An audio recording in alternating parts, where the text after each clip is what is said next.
Right, but this is the neck blank here.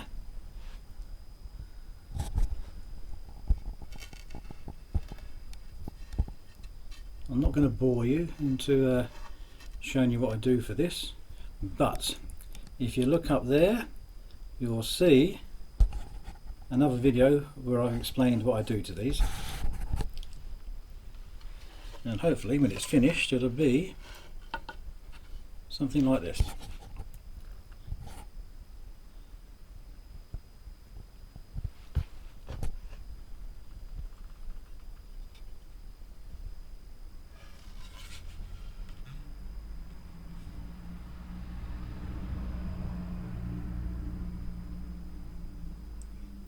Laminated from 16 pieces of wood.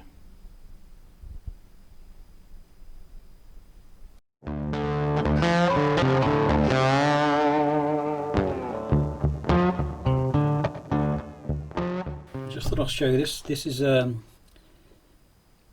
fretboards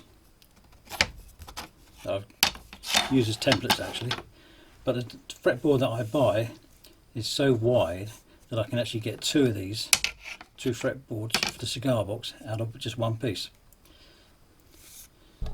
And I honestly can't remember what wood this is, but I bought it specifically because it had this change in colour on it, which I thought was rather nice. So I'm going to cut it in half. Well, I'm going to do the slots first, then cut it in half, and I think I'm going to use that side there because it's quite pretty. Okay, just thought I'd show you that. Okay, this is the jig for cutting the slots, and this is the super glue and masking tape trick. Put super glue on both sides. No, you don't. You put masking tape on both sides, glue it up, put that on top, and then when it comes to tearing it off, it will just tear off quite easily, but it's going to hold it really rigid. Okay, let's get this show on the road.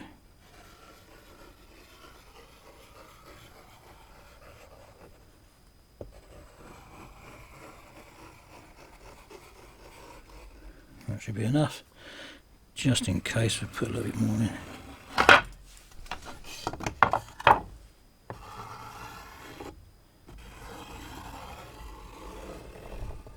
Never know.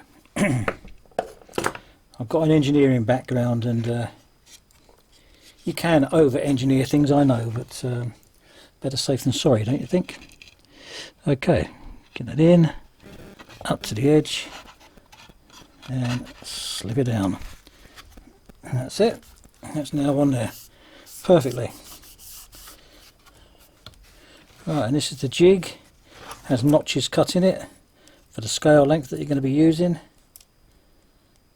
Get that to stick down a bit better.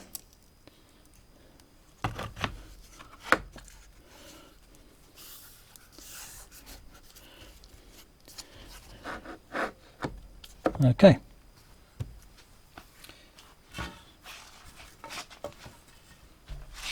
Now if you want me to show you how to do this, a ready-made jig, got notches in the plate, and you just cut along, get to the depth you want. There's a depth stop on this blade, and then just move it along. Take it out of there, move it along to the next pin, in it goes, do that one, do that one, do that one, etc.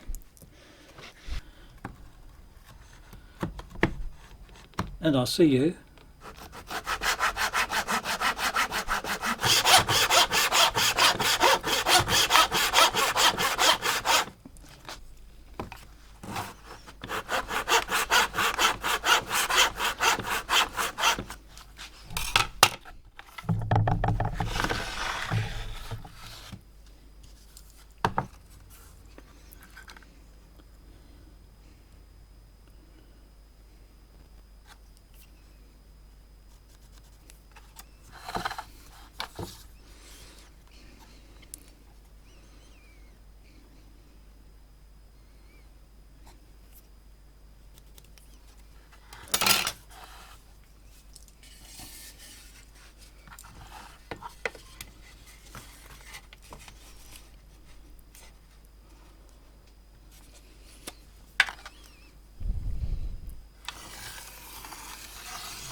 now we have 2 fretboards cut.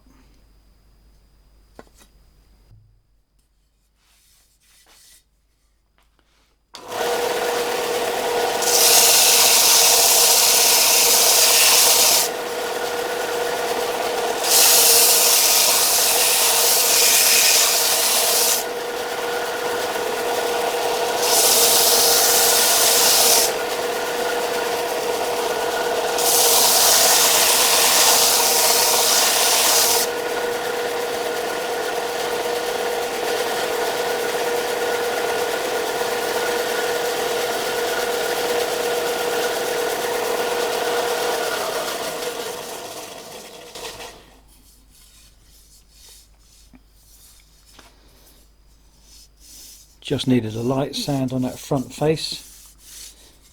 It needs a little bit more on the back because there's a bit of a scallop to it on there.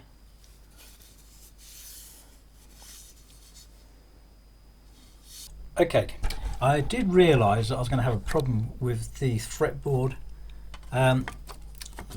length on here because this is such a small box that I'm using. Anyway, I've used the Gibson scale, which is 24 3/4, as opposed to the Fender scale, which is 25.5. Now, really, this needed something like 21, 22 inches scale.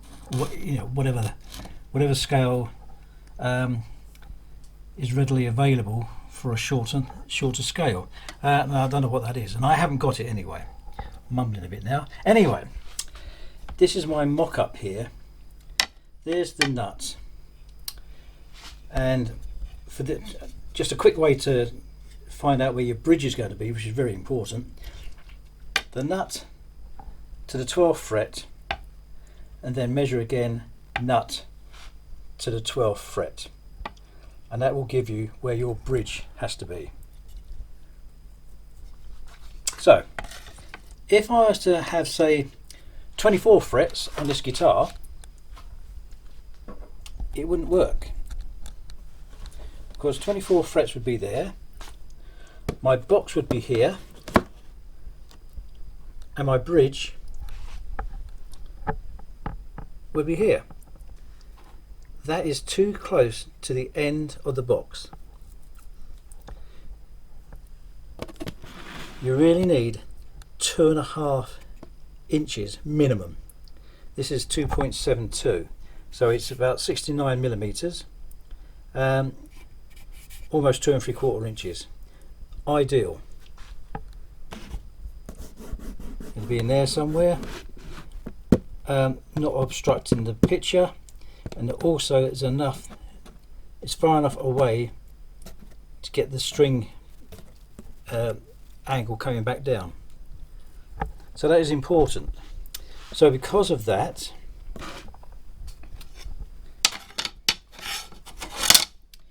when I put the real one on here, there's my 24 frets. I'm going to have to leave this extra material on here, set my box up here, it goes to the end, so the bridge is okay from there to there. I have to get, pick up in there somewhere, and there's the end of the box. So that's how it will look, but I knew this would be a problem because this box really is too small, and especially for that scale length. I'm just going to mark out the fret markers and the side markers. Now I know that a lot of people just get a soldering iron and just eyeball it. Yeah, that'll do. But I tried to make mine a little bit more special, so yeah, I'm gonna get a small ruler out, find a hole, drill it, 6mm, put a bit of doweling in there, glue it all in, and then do the same 3.5mm for the side markers. That's the way I do it.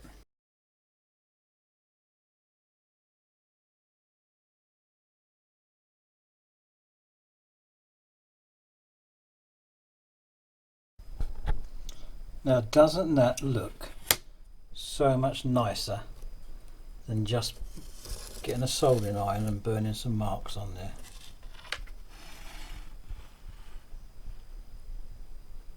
Yes, takes time, takes effort, but well worth it in the long run.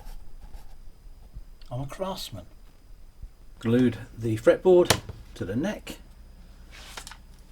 Take the clamps off.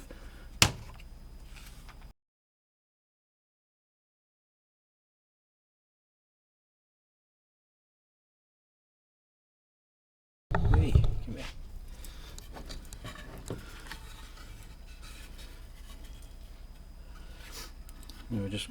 Now I just got to take the excess off of here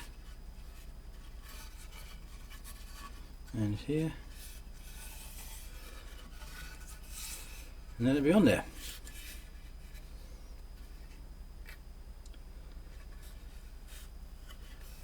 So, slowly getting there.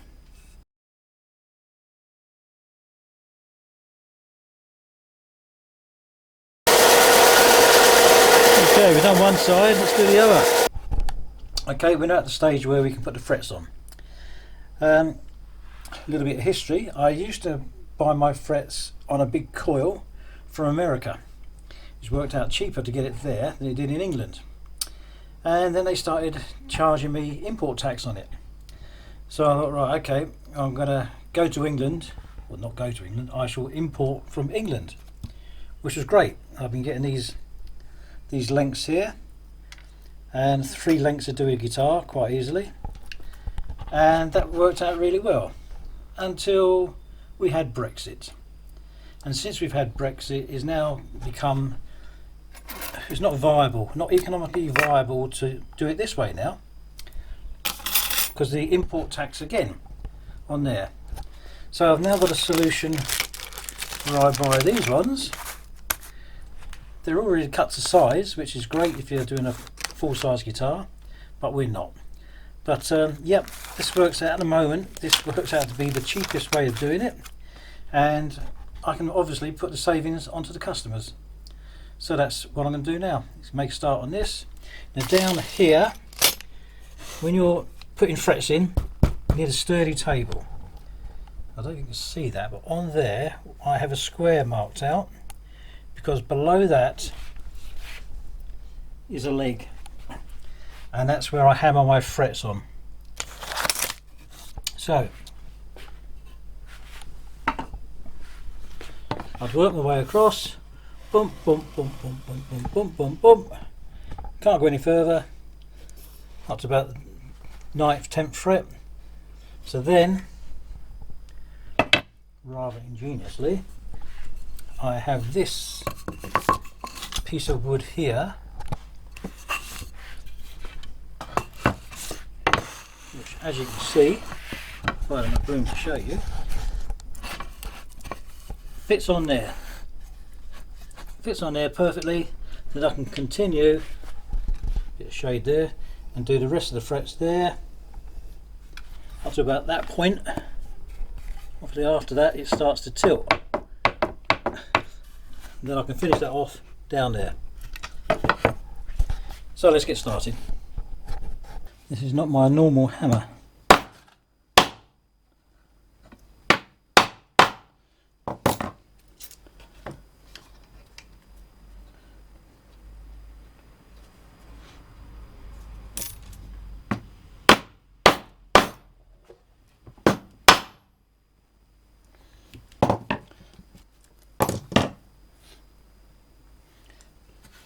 So now we're using the formed piece of wood.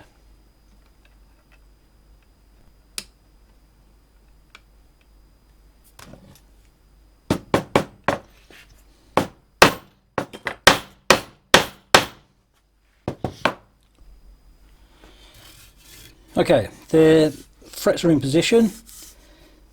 What I've done is I've taken the edges, snipped all the edges off, taken it down so it's flat, filed it all down that way, and then use the other side. I cannot remember what angle that is, but then use that chamfer to take put a chamfer on each edge. So now we're ready to shape the back, and this is how I do it. So this is the way that I do it. I've got 2 clamps up there on that corner to hold that steady, and then down this end, that sturdy piece of wood there is holding that in place. So I've got access to the whole length of that neck.